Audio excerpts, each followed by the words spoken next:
Un groupe de construction Beazer qui serait en dépôt de bilan. Et là, immédiatement, le marché s'est retourné. On a perdu jusqu'à plus de 50 points. Et puis ensuite, cette information a été non pas démentie, mais quelque peu atténuée. On a expliqué que certains groupes financiers allaient voler au secours de ce groupe de construction. Les marchés sont repartis à la hausse. Donc vous le voyez, chaque fois qu'on a une information qui concerne le marché immobilier, ça a été vrai aussi avec le chiffre des logements vendus au mois de juin, en hausse de 5%, ça c'était très inattendu.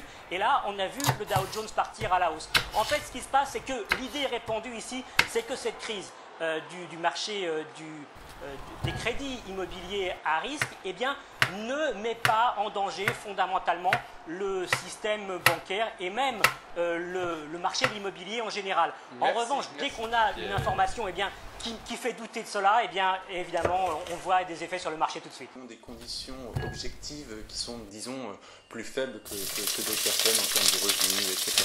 Donc ces gens-là qui, il y a une vingtaine d'années, ne pouvaient pas accéder à la propriété, le peuvent désormais. Et le peuvent d'autant plus facilement depuis quelques années qu'il y a eu pas mal d'innovations sur les marchés financiers qui rendent ce marché des prêts aux personnes les moins aisées plus liquide, plus contraignant. Bref. Et donc, effectivement, depuis quelques temps, on a une remontée des taux d'intérêt, on a des prix immobiliers qui arrêtent d'augmenter, une dynamique sur laquelle s'appuyait aussi le marché du crédit aux ménages les moins aisés.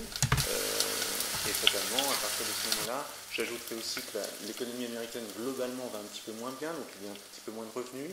Si on croise l'ensemble de ce facteur, naturellement la capacité d'achat et de remboursement des ménages, notamment les moins aisés, est atteinte. Adriane, par quel effet de domino, par quel effet moteur, on en arrive à être touché, affecté, nous, le CAC 40 à Paris, le DAX à Francfort, Hong Kong? Qu'est-ce qui se passe? En fait, c'est par le système financier international et les banques sont en première ligne. Les banques ont un gros portefeuille investi sur toutes sortes d'instruments financiers, bon, évidemment les actions.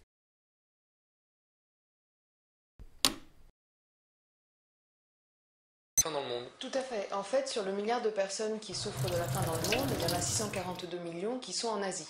Par contre, l'Afrique détient un autre triste record qui est celui de la plus importante proportion de population touchée par la faim, c'est-à-dire que près d'un tiers de la population, enfin d'ailleurs plus d'un tiers de la population africaine souffre de la faim. Et alors, comment expliquer que ce soit précisément l'Asie qui, comme région du monde, où il y a le plus de personnes souffrant de la faim?